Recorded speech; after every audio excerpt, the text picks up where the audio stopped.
Welcome to the CEO Bros Podcast, After Hours, with Brian Baldoff, co-founded, grew, and sold VHT Studios. Brad Baldoff, CEO and co-founder of By Your Side Autism Therapy Services. Matt Croak, the consummate entertainer, jack of all trades, and serves as our host.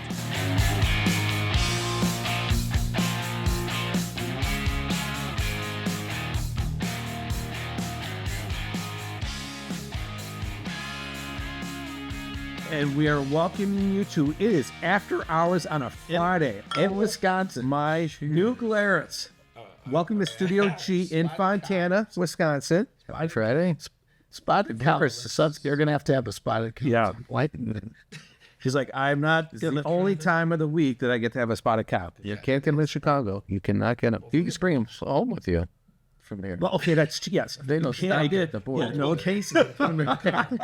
Details. They could do that with fireworks. They stopped me at the border. Right, that's true. They see that coming. They're like, oh, here's that FIB. All right, so an interesting topic today. What got us here won't necessarily get you there. That's what we're going to spitball today. What I like about this topic is this isn't just for a new business. I think all along the business life, what got us here won't get you there applies. And I would love to pick the mind of two CEOs who've probably been through many incarnations of this philosophy, this thought, whatever this, whatever you want to call it, saying.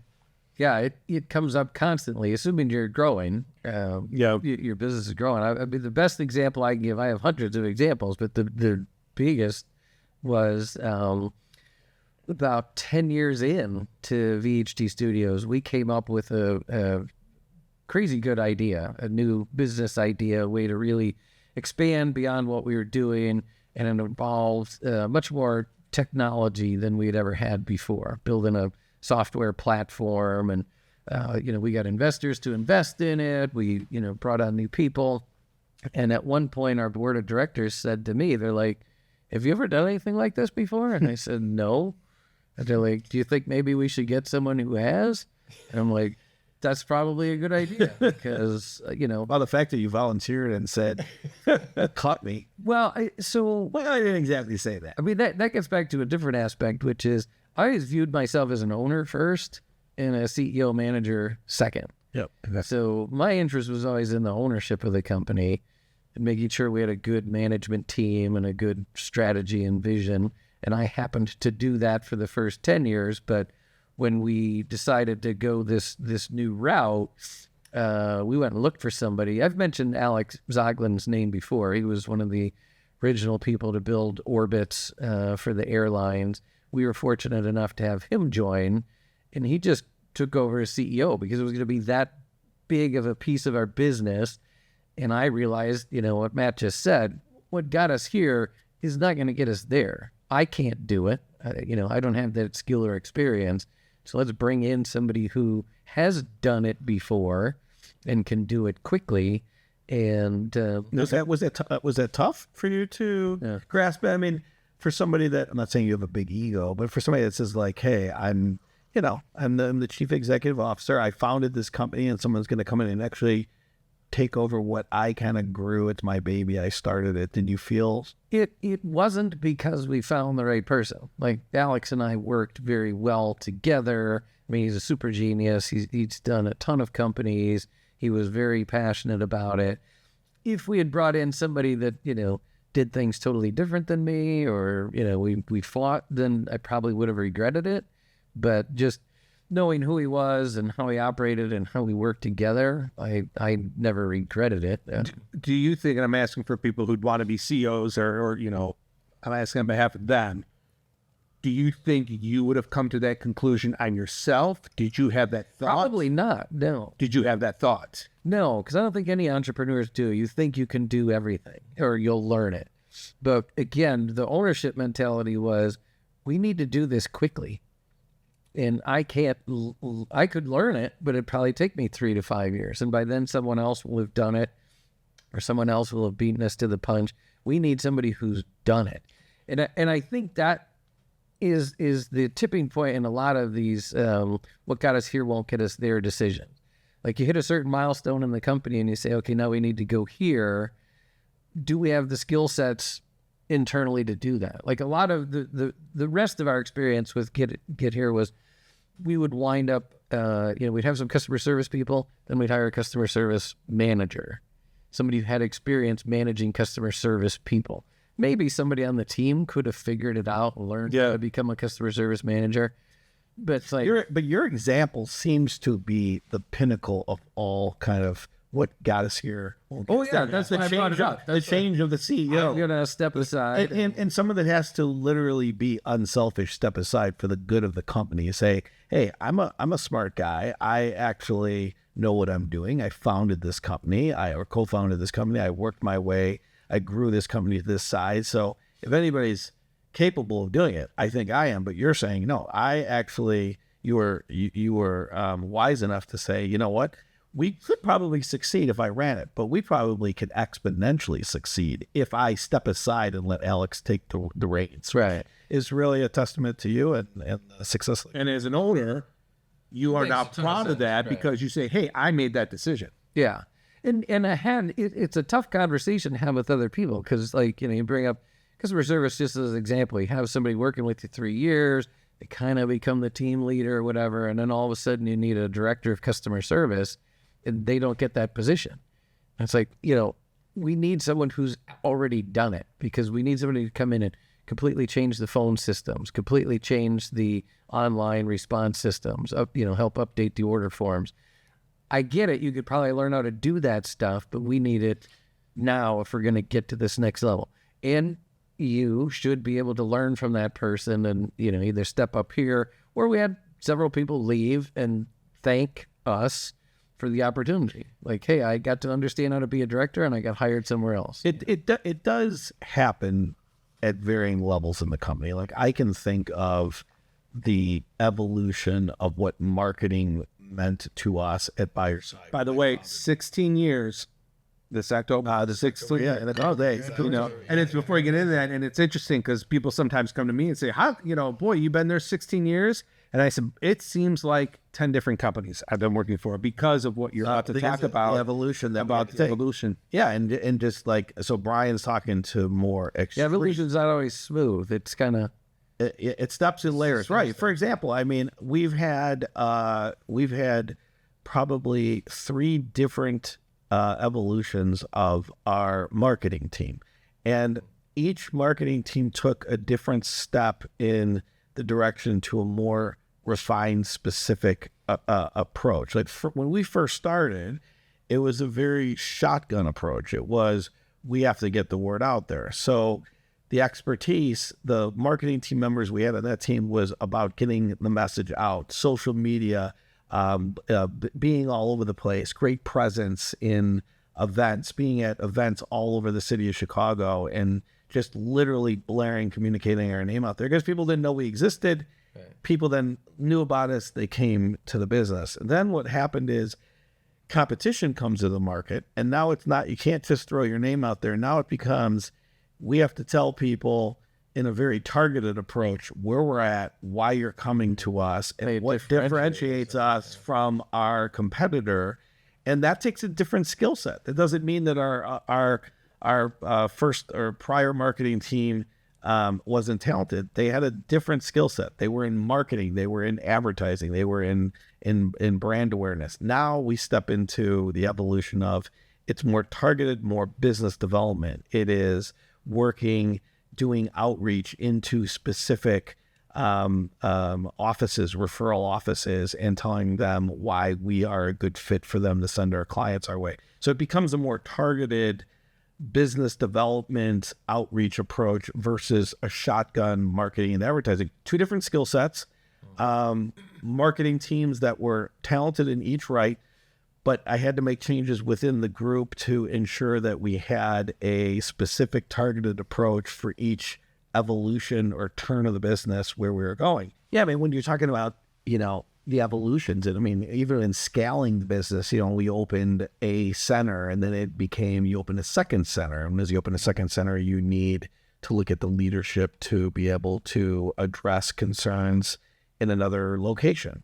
And then you start opening multi-locations. And then obviously you get to multi-state. Now you're talking about, okay, it's a whole different team that's needed to be in another state running independently, getting direction from the home office. That's another evolution of the business. I mean, what got you here doesn't necessarily get you there. So you got to constantly be evaluating what's needed to get to the next step. And is that based on instinct or is that based on data? Like when you have to make that next step, what are you using to say it's time to jump to the next level? Well, if you're specifically talking about people, I mean, I look at it as it's an on-the-job interview. Yeah. Like I'm watching, man. I mean, I'm firsthand. We talked in other sessions about inspecting what you expect, and whether people have the skill set, they have the innovation, they have the creativity, they have the drive, they have the emotional intelligence to handle everything that goes with taking a business to the next step. And so, from a business standpoint, it's you're observing. It's on the job interview. It's instinct. You're like, hey, does this person have the right skill set, the right competency? But I mean, Brian and I were talking about this, the other day. We're talking about it's not just people, right, Brian? Man, it's like processes, systems, it's processes. Well, I was thinking while you were talking, another big factor is the communications. We've talked about this in almost every episode. If you, as the CEO founder, feel the company's at a pivot point, and we're going to go to another, you've got to let everybody know, hey, we are at a pivot point. We're at an inflection point in this company. Because if you just start making changes, a lot of times people are like, what the hell's going on? Because where you see this inflection point a lot is the switch between a growth mentality and a profit mentality. Like what gets you high growth is, processes be damned and people who are really creative and they're just trying things and they're making things happen and they're scrimping and scraping. What makes a business profitable is you bring in the efficiency expert to start working process. And those two mindsets generally don't work very well together. They don't work well. They clash. So if you tell people like, hey, the market's changed or we're at a certain point where expectations are higher, where we need more profitability to continue growing the company, we got to, pivot for some amount of time, then people are a little more comfortable with the changes. Like, why are we bringing in these analysts? Why are we bringing in these process people? So is it one of the challenges of being a CEO, knowing that changes will have to be made, knowing that, I see where this is headed, and we are going to very soon be at what got us here won't get us there. And is that tough to... That is difficult. Yeah. It is difficult because there's just on the people side, there are some people that have good work ethic and they work diligently, but they don't comprehend what is actually needed to take the company to the next step. And that's a hard conversation because you have somebody that potentially is loyal or committed to a company, somebody that's got a strong work ethic, but not have the skill set or the competency to take you to the next level. Doesn't mean that person leaves. That just means that person is either you've kind of tapped out. You say you hit your glass ceiling where you're at, and I want you to manage this aspect of the business. You're a great operational expert, so I want to keep you in that. They may not agree with that, but those are the decisions you have to make, and it's not avoidable. It's going to happen. Yeah, it's going to happen. And even the systems thing is disrupting because people will go, well, this system's working fine today. It's like, today it's working fine. It won't work where we're going this year. So we need to switch it. And I realize you're an expert in this system or you're very comfortable using this system, but to get where we want to go, we need a system that's more robust, has more features, has more flexibility, functionality, accounting systems, CRMs, marketing platform. Well, I thought it was great that you called a meeting and you said, I want every department to come up with one or two AI solutions. We may not use them, but if we don't start, and this was a while, if we don't start thinking about it now, and that for our department led to us using AI to answer phone calls, which is now cutting down on time and resources. Keeping us efficient. But Project Star Trek was looking ahead and saying there's changes that are that are imminent. They're on their way, and we have to adopt those changes. It's an evolution of the business that's going to occur. What got us here is not going to get us there. And so we have to start thinking about those things. That's why, to Brian's point, there's software, there's systems, there's processes that are consistently being evaluated, and of course people, and what the people that you have, will they get you there? I tend to give people the benefit of the doubt and say, let's more times than not, and say loyalty and commitment are big big components of what you want in an organization. Everybody's pulling in the same direction, but you also have to get to the next step if that's what you're attempting to do, and certain people aren't capable of getting you there. And those are hard decisions. Those are very challenging decisions. And, but when you combine it with what's the changes in the processes, what's the changes in the software and the platforms and the programs, and people don't like change, right? I mean, well, that's why most employees don't like change. Right. That's why I'm connecting to the communication point you have, because I'll just, again, take my department, because that's all I know. We were appreciative because we didn't know that much about AI. I knew it existed, but now we are not falling behind because it forced us to say, let's get ahead of this. And now we're growing with the technology. And I feel like we can now move to the next step. And that communication and that vision was very helpful. Yeah, I'm glad you brought that up, because that's one of the toughest changes of what got us here won't get us there, is when a competitor forces you to do something different. And then it's like, okay, were we asleep at the wheel, or did they come and T-bone us from the side? And AI is a perfect example. When we do that episode, we'll have to play, our band had recorded a bunch of songs 15, 20 years ago, and now we've had AI reproduce the songs, and I mean, it's amazing. It's kind of a Mutt Lange or some world-class producer on your side, just tweaking things, making them sound better. Businesses have to adjust.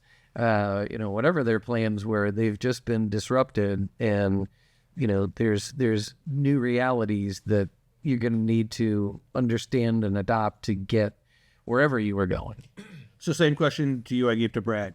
Whether it's processes, software, whatever, do you rely on instinct, or do you go data or price points, whatever? How do you make the decision that now I need to, you did this earlier, right. For those audio, I'm moving my hand up and like stairs, you said it's not linear. So when do you know it's time for that next change? Or I mean, it's a bit of both to me. Like most things, it's mostly instinct. There's certain amounts of data that say, hey, customer service person can only handle so many calls a day, and we've just doubled our business this year. So that necessitates adding an entirely new team and a manager or better software or whatever.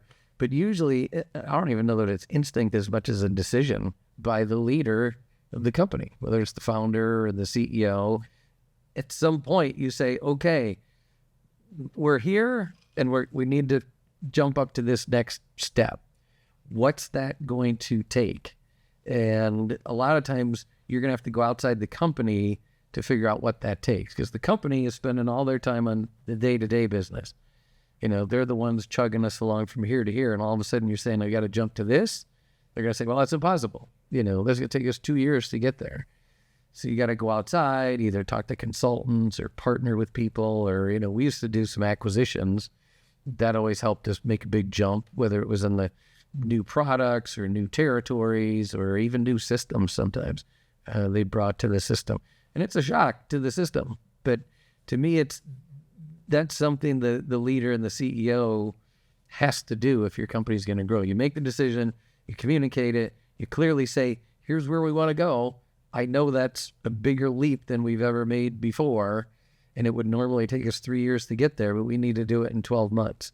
And so everybody's aware. Who's with me? You're with me, or you're not going to be with me. Right. That's where we're going there. You know what it makes me think of? It's a bit of a stretch, not really. Sports.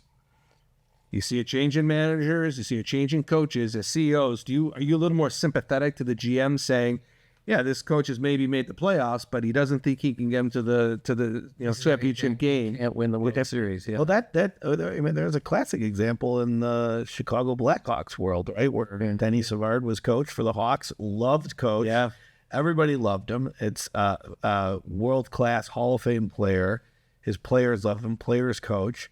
He would get to the playoffs, and as much as everybody loved Denny Savard, they're like, can this guy take us to a world championship. And, that's left to be said. But the ownership of the team said, we got to bring in Coach Q, and because we believe he can deliver a Stanley Cup for us. Whether that's right or wrong, that's a decision the ownership group made. Now, you have a lot of players that are upset about that move because they love their coach in an instance, but the question is, can that person in that capacity get them to the next level? And that's a great analogy of sports. Can this coach, can this player, can this GM, can this person get us to the next level? And if not, you have to be bold enough as a CEO, as a leader, as an owner.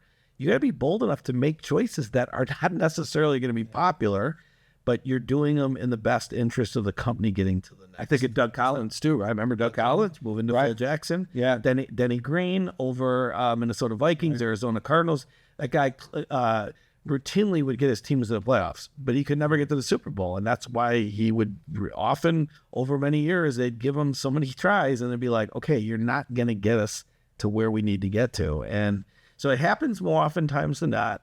The decision by ownership or president or CEO is one that is not always the most popular decision, but in most cases, it's a necessity. And you have to do it because you don't have the right skill set or the right person to deliver to the next step. Well, and sometimes, positive comes out of it, and you'll be pleasantly surprised by someone who steps up and says, I've been waiting for us to get to this point. I've got some ideas on how we should change the software, how we should change the processes. And that's, that makes it fun. When all of a sudden somebody who's been in the grind, you clearly communicate, we are now setting a higher bar, a different bar, and they step up and go, I want to do that. I can do that. I've got ideas. This is what we did at my previous company. You may not have even known that. We ran into that with a new hire. We had a very manual process related to the photographers and onboarding and stuff like that. And it took hours, kind of like you guys, paperwork and phone calls and all this other stuff. And she came in and she's like, I can do this with myself and a computer. Like, we don't need a team of 5 people to do this. I'll get you there. This is what I did. She ran a network for wedding photographers, and she developed a system that, took all that out. So that was a case where we didn't even know. It took somebody from the outside to go, we could do a lot more for a lot less. Yeah, no, it's, and when Buyer Side started, co-founders, I often say this to people, that Buyer Side would have never have gotten off the ground without my co-founding partners. Mm-hmm. We never would have got started because of the subject matter expertise they both brought to the table in co-founding Buyer Side. So I'm grateful to the both of them. They are absolutely critical to us getting the company off the ground. However, we would never have grown had they not left.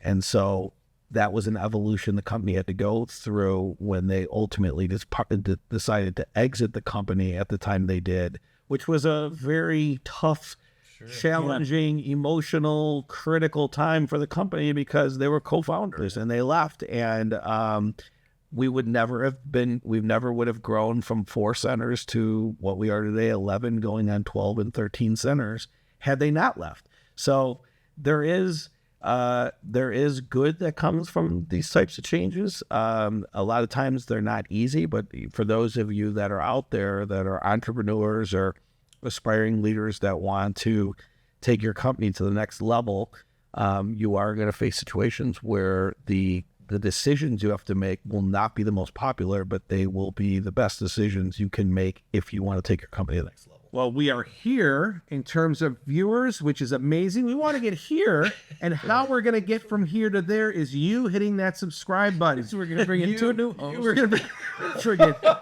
I am just like Brian. Brothers. I cannot get them to where they want to be, so I'm out of here. Spotted cow, that'll get you there. Hit that subscribe button. Help us get there. Send us a comment. Send us an email. We love to read your comments. We love to answer your emails. We will get there. Happy Friday. Happy Friday. to answer emails? I thought that's me. Do we answer emails?